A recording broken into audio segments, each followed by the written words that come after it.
एक होता है आपका कैटाबोलिज्म, जिसमें क्या किया जाएगा, ब्रेक डाउन किया जाएगा, और एक को बोला जाएगा एनाबोलिज्म। एनाबोलिज्म में जो ब्रेक डाउन किया गया उन्हीं का यूज करके क्या किया जाएगा, अदर बाय प्रोडक्ट की बायोसिंथेसिस कराई जाएगी जो सेल के लिए जरूरत होती है। या नहीं है तो मैंने आपको पाथवे मैंने बताया था ना कि इवोल्यूशन पाथवे का कैसे हुआ था, तो मैंने बताया था ना, एक कंपाउंड प्रेजेंट था, इस सेल के लिए जरूरी था, ये खत्म हो गया तो ए की सिंथेसिस बी से करा सकते थे, अगर बी खत्म हो गया तो बी की सिंथेसिस सी से करा सकते थे। यहाँ पर ही एंजाइम एक्ट करती थी। धीरे धीरे इवोल्यूशन होता गया तो एंजाइम ने भी अपने आप को क्या किया, चेंज करते चले गए। एक ही एंजाइम की एक ही फैमिली से अलग अलग एंजाइम बन गए जो क्या कर रही थी, अलग अलग पाथवे रेगुलेट कर रही थी। अब पता लगा कि ए अगर बहुत जरूरी है तो सिर्फ बी से भी ले लेगी, कोई बी ढूंढेगी उसको भी बनाएगी। यहाँ पर कोई जड़ आ गया तो जड़ कंपाउंड की भी सिंथेसिस करा लेगी, जड़ से बी की बना लेगी, बी को बी से बना लेगी। आपस में क्या रहेंगे, इंटरकनेक्टेड रहेंगे, ताकि सेल को नीड हो। तो ऐसा ना हो कि आपको अचानक पता लगा रात में सो रहे हो और रात में ख्याल आ गया अरे भैया तो मानो से कम हो गया, और उसको जो सिम्पटम है तुरंत आपको आने लगे। ऐसा कभी नहीं होता ना, 1-2 महीना 3 महीना कुछ नहीं खा तो नहीं पता चलता, क्योंकि बॉडी क्या कर लेती है, इंटर कन्वर्ट कर लेती है। इंटर कन्वर्जन होता है, जो भी इंटरमीडिएट होते हैं, रिएक्शन इंटरमीडिएट होते हैं, उनका यूटिलाइजेशन करके सेल अपने बॉडी के रिक्वायरमेंट को फुलफिल कर लेती है। किसके हेल्प से करेगी, एंजाइम के हेल्प से करेगी। देखो यहीं से कॉम्प्लेक्सिटी आना स्टार्ट हो गई ना, तो धीरे धीरे आप देखो तो 350-400 करोड़ सेल अलग एक्टिव सेल के फॉर्म में है। तो तब से पता नहीं कितने एंजाइम ने अपने आप को इवाल्व किया होगा। कुछ एंजाइम ने नहीं किया तो फाइलोजेनेटिक ट्री में वो हर जगह पाई जाती है। जैसे इनोलेज एंजाइम आपने देखा था, बैक्टीरिया से लेकर के हम लोगों में, प्लांट में सब में पाई जाती है। तो ये इवोल्यूशन में ये पार्ट कवर किया जाएगा कि कैसे इवोल्यूशन हुआ है। ठीक, यहाँ पर आपको समझने वाली बात ये है कि कैसे साइकिल्स जो होती है, डिफरेंट टाइप की बायोकेमिकल जो पाथवेज होते हैं वो कैसे आपस में इंटरकनेक्टेड रहते हैं। और क्यों इंटरकनेक्टेड रहते हैं, ये रीजन है कि इसी वजह से आपस में क्या रहते हैं, इंटरकनेक्टेड रहते हैं। क्योंकि ए की डिफिशियंसी से आरबीएम की डेथ हो जाए, अगर ये इतना जरूरी है तो ए के लिए क्या करेंगी, तमाम अल्टरनेटिव पाथवेज को रेगुलेट कराएंगी ताकि उस ए कंपाउंड की डिफिशियंसी ना होने पाए और सेल की डेथ ना होने पाए। अब अलग अलग सबस्ट्रेट है तो आपको पता है ना, एंजाइम स्पेसिफिसिटी तो करती है, तो अलग अलग सबस्ट्रेट होगा, तो अलग अलग सबस्ट्रेट तो अलग अलग ही एंजाइम बांध के सकती है ना उसकी एक साइड पे। ऐसा तो नहीं होगा ना कि भैया पता लगा एक का एंजाइम सारे प्रोडक्ट बना दे रहे। एंजाइम हाईली स्पेसिफिक होती है, मतलब जिसको कन्वर्ट कराने के लिए आई है वही केवल उसकी एक साइड पे बाइंड कर सकता है।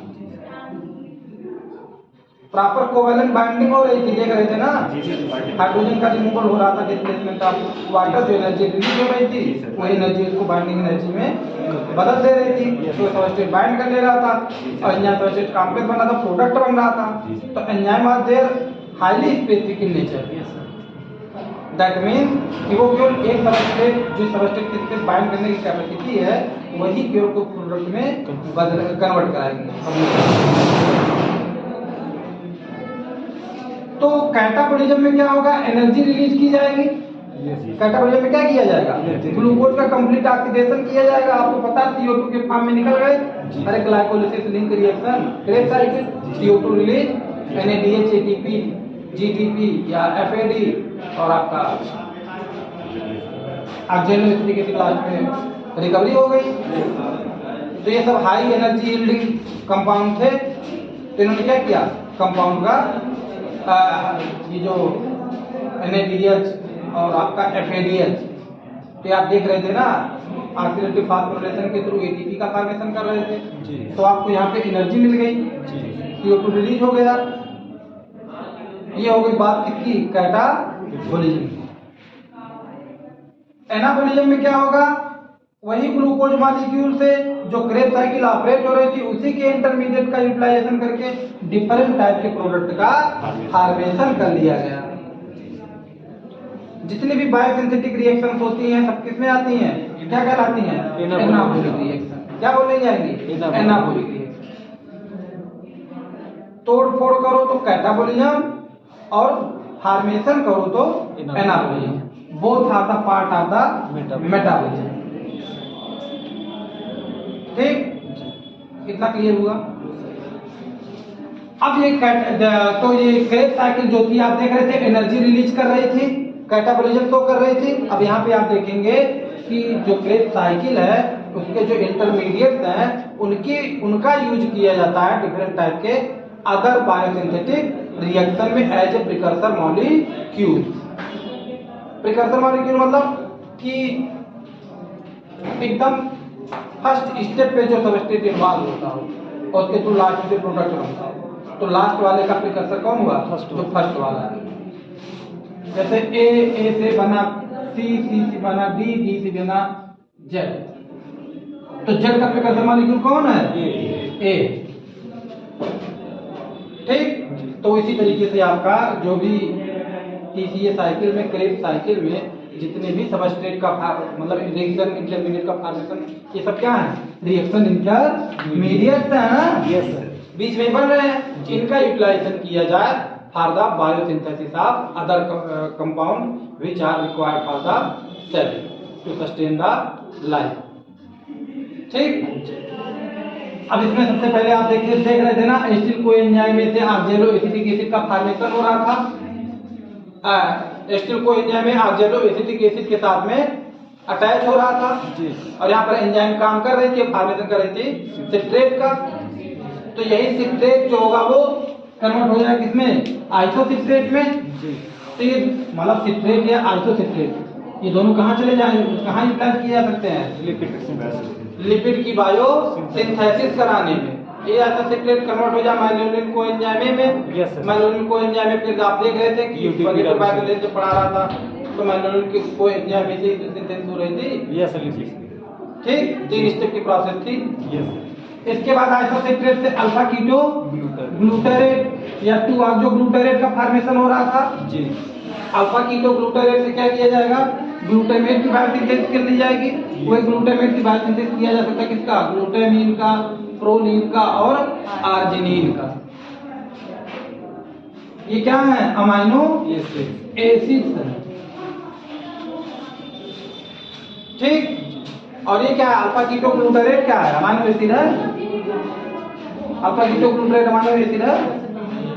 अरे नहीं भैया, क्रेब साइकिल का रिएक्शन इंटरमीडिएट है। Yes sir. जो पाइरुवेट से acid coenzyme oxaloacetic acid के साथ में बना हुआ है जी। ट्रांसएमाइनेशन रिएक्शन के तो जितनी भी प्रोसेस होंगी आपका अमाइनो एसिड की बायोसिंथेसिस में सब में एमीन ग्रुप का होना जरूरी है। तो ट्रांसएमाइनेशन रिएक्शन के थ्रू उनको अमाइनो एसिड में कन्वर्ट कर लिया जाएगा। अब इसको कैसे बायोसिंथेसिस होती है इसका भी एक अलग अलग स्टेप है। उतने डिटेल में अगर जाओगे तो इसका भी एक अलग पाथवे मिलेगा, इसका अलग पाथवे मिलेगा, इसका भी अलग पाथवे मिलेगा। फिर और उसमें जाओगे कितना प्रिकर्सर है, कम से कम 1 साल लगेगा खाली आपको ये बायोसिंथेसिस की साइकिल रोज अगर चलाते रहे 1.5-2 घंटा पढ़ाते रहे। एक कंपाउंड का सबका प्रिकर्सर होगा और अलग अलग स्टेप होगा तब जाकर के फॉर्मेशन होगा। तो उतना हमको डिटेल में जाने की जरूरत नहीं है, बस हमको इतना देखना है कि एनाबोलिक जो रिएक्शन होती है या आपका एम्फीबोलिक पाथवे फॉलो करता है क्रेब साइकिल तो कैसे करता है और किस स्टेप पे करता है। तो जो अल्फा कीटो ग्लूटारेट वाला स्टेप है ये फॉर्मेशन करा सकता है किसका? ग्लूटामेट का। तो ये ग्लूटामेट से ग्लूटामीन, प्रोलीन और आर्जिनिन की सिंथेसिस होती है। इसका उल्टा भी है, जैसे ग्लूकोनियोजेनेसिस। ग्लूकोनियोजेनेसिस जानते हो ना? Yes sir. Non carbohydrate substrate से आपका एनर्जी देना जी सर। ग्लूकोज की सिंथेसिस, ग्लूकोज की नहीं, वो इंडायरेक्टली आगे जैसे करते हैं एसिटिल कोएंजाइम ए का। लेकिन ये लोग क्या कर सकते हैं? ये लोग ऑक्सैलो इसका अल्फा कीटो ग्लूटारेट का भी फॉर्मेशन कर सकते हैं। वही साइकिल को उल्टा कर दो। Yes sir. तो अल्फा कीटो ग्लूटारेट यहाँ से साइकिल फिर से ऑपरेट होना शुरू हो जाएगी जी। इसके बाद फिर आपका अल्फा कीटो ग्लूटारेट से क्या बने? Succinyl coenzyme A. मतलब बहुत इंपॉर्टेंट होता है succinyl coenzyme A in the Kreb cycle for the purpose of biosynthesis of porphyrin ring. Succinyl coenzyme का ए का यूज कर लिया था किसके लिए? पोरफायरिन रिंग की सिंथेसिस कराने के लिए। और पोरफायरिन रिंग अगर नहीं होगा तो भैया हीमोग्लोबिन तुम भूल जाओ, क्लोरोफिल तुम भूल जाओ, फोटोसिंथेसिस तुम भूल जाओ। और खाना भूल जाओ और धरती पर से लाइफ रिमूव हो जाए, तो सक्सिनल कोएंजाइम क्या करता है? फॉर्मेशन कराता है किसका? पोरफायरिन रिंग का। इसी पोरफायरिन रिंग में कौन आएंगे?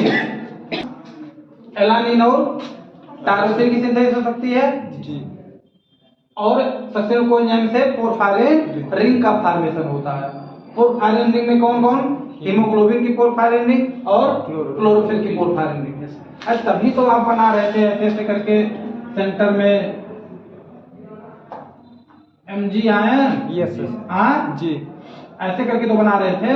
यस हाइड्राल्टेल यहीं से लटक रही थी जी। तो ये जो फॉर्मेशन था किसका था? पोरफायरिन रिंग था। इसी तरीके से आप देखेंगे उसमें किस ब्लड के स्ट्रक्चर में तो ये Fe2+ आयन सेंटर में पाया जाता है, बाकी पोरफायरिन रिंग गिरा हुआ होता है जी। उसके स्ट्रक्चर प्रोवाइड करती है। तो ये पोरफायरिन रिंग का सिंथेसिस किससे होगा? सक्सिनल कोएंजाइम से। सक्सिनल कोएंजाइम की सिंथेसिस कहां से होगी? अल्फा कीटो ऑक्सैलोसक्सिनेट था, फिर वहां से सक्सिनल कोएंजाइम का फॉर्मेशन हो रहा था। तो उसका तो नीड है नहीं, तो यहाँ पे सीधे डायरेक्टली हम अल्फा कीटो ग्लूटारेट से किस स्टेप पे आ गए? Succinyl coenzyme. सक्सिनल कोएंजाइम में किसकी सिंथेसिस के लिए चली गई? एलानिन, टायरोसिन अमीनो एसिड की सिंथेसिस करा सकती हैं। पोरफायरिन रिंग की सिंथेसिस करा सकती हैं। पोरफायरिन रिंग में आपका हीमोग्लोबिन और क्लोरोफिल है, फिर आपका साइटोक्रोम और मायोग्लोबिन की सिंथेसिस करा सकती है सक्सिनल कोएंजाइम। फिर सक्सिनल कोएंजाइम में कन्वर्ट हो जाता है किसमें? सक्सिनेट में, और सक्सिनेट से क्या? फ्यूमरेट। ठीक, तो फ्यूमरेट से क्या हो सकता है? फेनाइलएलानिन और टायरोसिन की सिंथेसिस हो सकती है through the fumaric acid. Fumarate को कन्वर्ट कर लिया जाए फ्यूमरिक एसिड में और फ्यूमरिक एसिड से ही फिर फेनाइलएलानिन और टायरोसिन की सिंथेसिस करा ली जाए। फ्यूमरेट कन्वर्ट हो जाए किसमें? मैलेट में। फ्यूमरेट किसमें कन्वर्ट हो जाए? मैलेट में। और यही मैलेट के ऊपर एंजाइम काम करेगी तो कन्वर्ट करा सकती है उसको किसमें? पारुवेट में। C4 साइकिल में हुआ है जी। ठीक है। अरे oxalo acetic acid, oxalo acetic acid से भी तुम क्या बना सकते हो? फास्फेनॉल पारुवेट, वहां से फिर पारुवेट। ये फास्फेनॉल पारुवेट के स्टेप से उल्टा करते चले जाओ जी। तो लास्ट में ग्लूकोज की भी सिंथेसिस करा सकते हो। तो यहाँ देखो फास्फेनॉल पारुवेट से ग्लूकोज की रिकवरी भी हो गई। ठीक है जी। अब इसके बाद आपका मैलेट से फिर पारुवेट बन सकता है और मैलेट से ऑक्सैलो एसिटिक एसिड का फॉर्मेशन होगा। तो ऑक्सैलो एसिटिक एसिड क्या कर सकता है? एस्पार्टेट का सिंथेसिस करा सकता है और एस्पाराजीन की सिंथेसिस करा सकता है। और यही एस्पार्टेट और जो एस्पाराजीन है यही किसकी सिंथेसिस? एस्पार्टेट जो होगा वो किसकी सिंथेसिस करा सकता है? पिरिमिडीन का। पिरिमिडीन मतलब कि यूरेसिल, थायमीन और साइटोसिन। तो यहाँ पर देख रहे हैं ना कि मतलब डीएनए कंपोनेंट की भी सिंथेसिस हो सकती है। ठीक, और नेक्स्ट था आपका,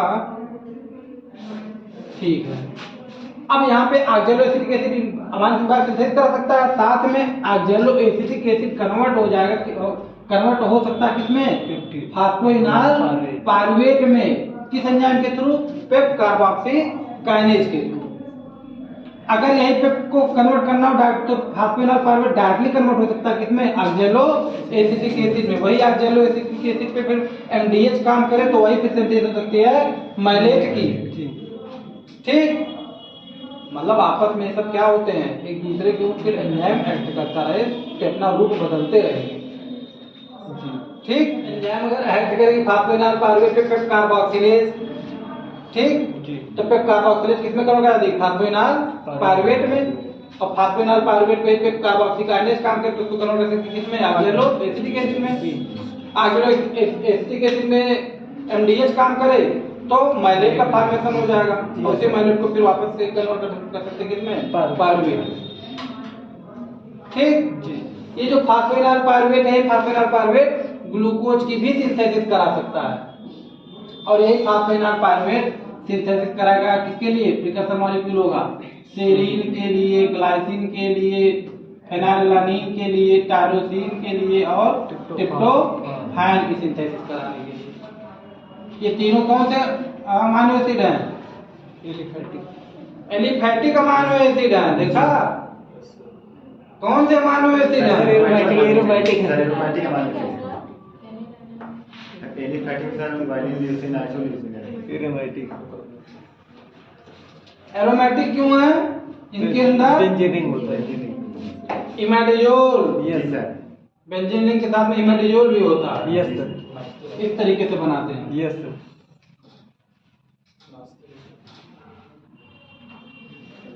ठीक है, सर तीनों में था कि सर? तीनों में नहीं था, टायरोसिन में नहीं है, जी सर। केवल फेनाइलएलानाइन और ट्रिप्टोफान में है। टायरोसिन में सिंगल रिंग होता है। Yes sir. ठीक, इमेडियोल रिंग उन दोनों में पाया जाता है। तो भैया इस तरीके से जो है आपका सैट्रिक एसिड साइकिल के थ्रू एनाबॉलिक प्रोसेस से सिंथेसिस की जा सकती है डिफरेंट कंपाउंड की, जिनकी नीड होती है सेल को for the various biochemical activities to regulate और सस्टेन द लाइफ। ठीक, प्यूरिन और पिरिमिडिन्स का जो डीएनए और आरएनए का फॉर्मेशन करने के लिए ही मतलब नाइट्रोजनस बेसिस है। कौन कौन? एडेनिन, गुआनिन, प्यूरिन में इनकी सिंथेसिस कहाँ से हो सकती है? ग्लूटामेट से। Yes sir. ठीक जी। और ग्लूटामेट की सिंथेसिस किससे होगी? Alpha keto glutarate. सेम तरीके से आपका वो प्यूरिन पायरिमिडीन है जी। तो पायरिमिडीन की सिंथेसिस होती है यहाँ से। जी। ठीक, यस सर। तो DNA, RNA, amino acid, fatty acid, इन सब की सिंथेसिस हो सकती है थ्रू द क्रेब साइकिल और टीसीए साइकिल।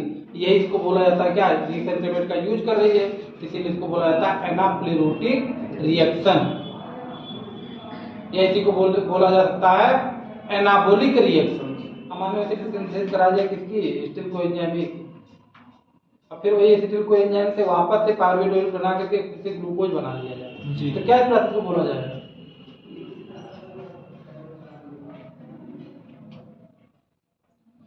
क्या बोला जाएगा? ग्लूकोनियोजेनेसिस।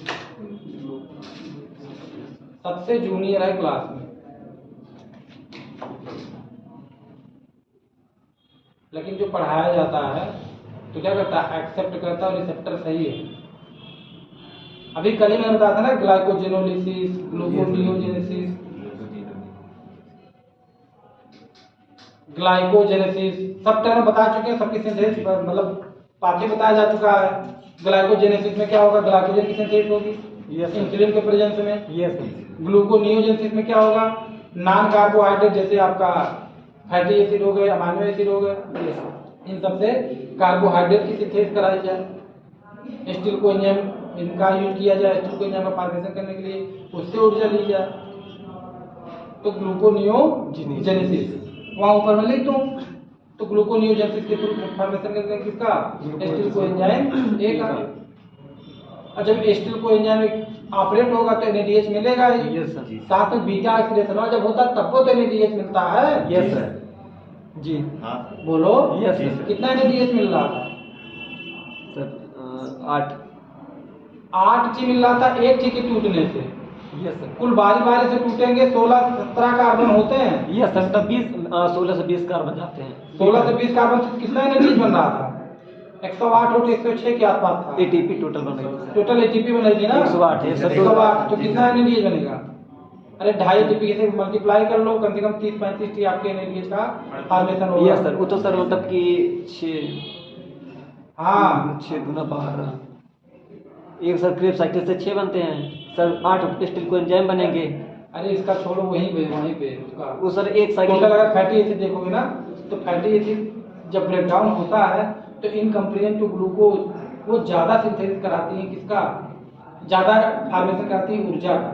सर लगभग। लेकिन इसके बावजूद जी। अरे भैया फैटी एसिड टूटेगा आपको 108-110 एटीपी लगभग सर एक कार्बन से 6 मतलब एटीपी अप्रॉक्सीमेटली इतना है। 6 और जबकि इसमें आप देखोगे कितना था? ग्लाइकोजन से 5 कार्बन मतलब सर 5 एटीपी पे एक कार्बन। 5 एटीपी एक कार्बन से। Yes sir. एफिशिएंसी किसकी ज्यादा है? लिपिड की। जी। वो सब पकड़े नहीं पा रहे हैं। आ रहा है कि नहीं? आज जाकर के लिपिड पढ़ लेना। तो लिपिड से ज्यादा ऊर्जा निकलती है इन कंपेरिजन टू ग्लूकोज। लेकिन इसके बावजूद जो होती है वो सेल किसको यूज करती है? ग्लूकोज को ग्लूकोज को यूज करती है। जानते हो क्यों? सर वो कीटोन बॉडी का फॉर्मेशन होता है सर। हाँ? उसमें सर कीटोन बॉडी का फॉर्मेशन होता है। लिपिड से ब्रेक डाउन ठीक। करने में। सबसे पहली बात तो यही है कि एसिटिक एसिड और ब्यूटारिक एसिड का फॉर्मेशन होता है। एसिटो एसिटेट और ब्यूटारिक एसिड, Yes. ये दोनों क्या कीटोन बॉडीज हैं। अगर इनका लेवल ज़्यादा बढ़ गया आपकी बॉडी में तो आप कोमा कंडीशन में जा सकते हैं। पहली बात ये हो गई। दूसरी बात ये हो गई कि जो एंजाइम एक्ट करती हैं इन कंपेरिजन टू ग्लूकोज के ब्रेकडाउन के, उसकी जो प्रोसेस है लिपिड के ब्रेकडाउन की, वो थोड़ी सी टफ प्रोसेस है, कॉम्प्लेक्स प्रोसेस। जी। दैट्स व्हाई प्रीफर्ड फ्यूल कौन होता है? ग्लूकोज होता है। नहीं तक सेल क्या कर देती है? खाना खाने में हम लोग तेल पी रहे हो क्योंकि तेल से ज्यादा ऊर्जा मिलती है जी। तो सेल तो अपने आप को इवोल्यूशन करके मॉडर्न हुई है ना। Yes sir. तो जो ज्यादा ऊर्जा होती है तो उसको यूज करना चाहिए, बट उसको यूज नहीं करती है। क्यों? क्योंकि उसका जो इंड प्रोडक्ट है वो भी नुकसानदेह है। ठीक। जी। और उसके साथ में आपका उसके जो ब्रेकडाउन की प्रोसेस है वो भी क्या है? कॉम्प्लेक्स है इन कंपेरिजन टू ग्लूकोज। ठीक है। Yes sir. वर्कलोड बढ़ जाता है माइटोकॉन्ड्रिया पे, जी। परागीतों में। ठीक है। तो भैया ये सारे लोग मिलकर के एसिड को प्रेजेंट हो गया, एक्यूमुलेट हो गया और आगे एसिटिक एसिड चले गए थे इसको बनाने के लिए स्पार्टेट को और एस्पराजिन को। तो आइसोलेटेड नहीं है ना। जी। तो जब इनका लेवल बढ़ेगा, ब्रेकडाउन होगा एसिड को एंजाइम का, तो ये एक्टिवेट कर देंगे पायरुवेट कार्बोक्सी काइनेज। और पायरुवेट कार्बोक्सी काइनेज क्या करेगा? ऑक्जेलोएसिटिक एसिड का फॉर्मेशन करा देगा। तो क्रेब्स साइकिल पे से ऑपरेट होने लगेगी। जी। इसके बाद है फिर आपका तो lipid fuel burn at the cost of carbohydrate. तो लिपिड का यूज कब किया जाएगा? जब कार्बोहाइड्रेट नहीं होगा, आपकी बॉडी में आपने खाना नहीं खाया है तो ग्लाइकोजन जो प्रेजेंट था वो भी यूटिलाइज हो गया। और आपकी बॉडी को ऊर्जा चाहिए भाई, कम से कम 20% एनर्जी जो 100% होती है ब्रेन को चाहिए होती है। तो ब्रेन को आप एनर्जी डिफिशिएंट नहीं कर सकते, ब्रेन डेड हो जाए। कोई भी अगर बायोसिंथेसिस बताई जाती है तो उसका मतलब ये है कि उसका प्रिकर्सर मॉलिक्यूल होगा। अब आप पूछोगे कि ये बताइए इसका ऐसे कैसे होगा, तो उसका भी एक अलग पाथवे होगा ना। तो फिर मैं चलूँ प्यूरिन वाला पढ़ा दूँ, फिर पिरिमिडीन, फिर मैं यहीं पे बताऊँ आपको क्या लिपिड की बायोसिंथेसिस कैसे होती है। फिर मैं यहाँ पे आपको ये बताऊँ सक्सेसिव कोएंजाइम से पोरफायरिन। अब नेट पे डाल के देखो भी सक्सेसिव कोएंजाइम से पोरफायरिन का पाथवे क्या है। अब निकल करके आएगा तो पता चलेगा, सब चकरा जाएगा। अगर मैं बता रहा हूँ कि सक्सेसिव कोएंजाइम से पोरफायरिन का फॉर्मेशन हो रहा है, दैट मींस कि successive coenzyme is the precursor molecule which is required for the synthesis of porphyrin rings. समझे कि नहीं? अब ऐसा नहीं कि पोरफायरिन रिंग को डायरेक्टली से उठा के यूटिलाइज कर लेगी। अरे भैया सक्सेसिव कोएंजाइम पर भी डिफरेंट टाइप की एंजाइम काम करेंगे। उसके बाद ये पूछेंगे, यही नहीं याद होगा कि किससे किसकी बायोसिंथेसिस हो रही है, बाकी बतिया तो भूल ही जाओ। क्लियर हुआ? बोलो आया कि नहीं? Yes sir. चलो आगे। पढ़ाई का एक तरीका होता है, स्मार्ट वे होता है। तुमसे कोई इतना उसकी बुद्धि घास चलने नहीं गई है कि तुमसे पूछने जाएगा चलो ये बताओ क्या होता है। बहुत ज्यादा पूछ लेगा, डायरेक्ट पाथवे का जो बना हुआ है इसको पूछ सकता है। अब इसमें भी आएगा अलग अलग कॉन्सेप्ट कि कार्बन नंबर 1 कार्बन नंबर 2 से किसकी सिंथेसिस होगी, 3 से किसकी सिंथेसिस, वो तो मैंने बता दिया ना। लेकिन अगर मैंने नहीं बताया होता, मैं डायरेक्टली लिखवा देता पाथवे, तो आपको पता नहीं चलता कौन से पाथवे में। तो ये नहीं पता चल रहा ना कि कौन सा नंबर कार्बन किस कंपोनेंट से बन रहा है, कौन सा नंबर कार्बन से किस कंपोनेंट से बन रहा है। जी। समझे मैम कि नहीं बात? हाँ। एक अलग कोई भी लाइफ साइंस की एक टॉपिक आप उठा लीजिए और उसको लिंक करते जाइए, पूरी जीव विज्ञान की बायोकेमिकल पाथवे आपस में इंटरलिंक मिलेगी। यस। मैं तो दर्शन किया हूँ, मैं जानता हूँ ना। यहाँ पे हम अलग अलग पढ़ रहे हैं ताकि तुम लोग तो यही जान लो, यही बहुत बड़ी बात है। अभी इसमें से अभी कल इसी आइसोसेप्टिक को उठा लो और लिपिड की बायोसिंथेसिस कराने के लिए चले जाओ, तभी देखो कितना लंबा पाथवे तुमको मिलेगा। लेकिन बायोसिंथेसिस आइसोसेप्टेट से कराया जा सकता है लिपिड की, तो उसका प्रिकर्सर मॉलिक्यूल, दैट्स व्हाई यहाँ पे रिटर्न है। अब यहाँ पे कहो कि अलग अलग पाथवे, इसका भी फॉलो करिए, इसका भी फॉलो करिए, इसका फॉलो करिए, फिर प्लांट फिजियोलॉजी तो भूल जाओ। कम से कम 1 साल तक, 1.5 साल तक, 1 साल का भैया 350 करोड़ साल लगा है कुल साइकिल को इवॉल्व होने में। तो कम से कम 10 साल तो मान ही लो खाली बना बना के मिटाते रहे, जगह कम पड़ जाएगी। अब यहीं पे चले रिपीट बायोसिंथेसिस की साइकिल बनाए, यहीं पे चले pyrimidine की बायोसिंथेसिस कराए, यहीं पे पोरफायरिन की कराए, तो देखो भी फिर कितना दिन जाएगा। अब फिर ऐसा नहीं कि वो वहीं पे रुक जाएगा, फिर उसका भी इंटरमीडिएट कहीं कहीं जाएगा। यस सर, कम अरे भाई टेट्राहाइड्रोफोलेट भी तो आएंगे। Yes sir. फिर टेट्राहाइड्रोफोलेट कहाँ से है, फिर वहां पे जाओ तुम कहाँ, कोफैक्टर से। जी फिर कोफैक्टर में तुम जाओ कि टेट्राहाइड्रोफोलेट का फॉर्मेशन कैसे हुआ, फोलेट से जी। या फोलिक एसिड से, उसका भी अलग पाथवे है। फिर फोलिक एसिड कहाँ से आया, तो वो भी कहीं से, भाई वो भी तो विटामिन है, तो वो भी कहीं से सिंथेसिस हुई होगी। Yes sir. फिर उसकी बायोसिंथेसिस कहाँ से हुई होगी, मतलब आईक्यू लगाओ, एक बार सोच करके देखो। ग्लूकोज है तो ग्लूकोज आपको पता कि यहीं पे देख लो, मोटा मोटा एग्जांपल हम ही कहते हैं कि ऑक्जेलो एसिटिक एसिड का फॉर्मेशन होता है जी। कहाँ से होता है। अगर मोटा दिमाग का है तो आदमी बताएगा अरे नहीं तो क्रेब साइकिल में होता है, बट एक्चुअली में सिंथेसिस उसकी कहाँ से हो रही है, या जो भी लाइफ हमारी पाई जा रही है कहाँ से आई है ये जिंदगी। तुम इतने बड़े हुए हो, 25 साल के 20 साल के एमएससी कर रहे हो, कैसे हो गए, कुछ खाए ना। Yes sir. वो खाना कहाँ से आया, प्लांट से आया। Yes sir. और प्लांट के बाद ऊर्जा कहाँ से आई, रेज। Yes sir. सनलाइट से आई। Yes sir. सन कहाँ से आया, ब्रह्मांड से आया। ब्रह्मांड कहाँ से आया, पढ़ो फिजिक्स। तो कोई भी टॉपिक हमको कितना पढ़नी, कितना हमारे लिए जरूरी है, जो हमारे एग्जाम पॉइंट ऑफ व्यू से हमारे कैरियर के लिए दैट विल बी सफिशिएंट। अभी मैं ही तुमको ऐसे बताने लगूँ ना, पहले आऊँ फिजिक्स पढ़ाऊँ, फिर फिजिक्स के बाद केमिस्ट्री पढ़ाऊँ, फिर बिग बैंग थ्योरी पढ़ाऊँ, उसके बाद बताऊँ कि सन ऐसे इवोल्यूशन हुआ, धरती का ऐसे इवोल्यूशन हुआ, मतलब जहाँ तक होता तो मैं तो सारी चीज बताता ही चलता हूँ।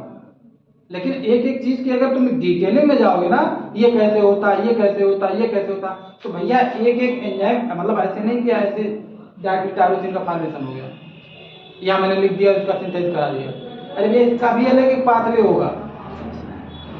तीसरी साइकिल पढ़ने में हालत खराब हो जा रही है।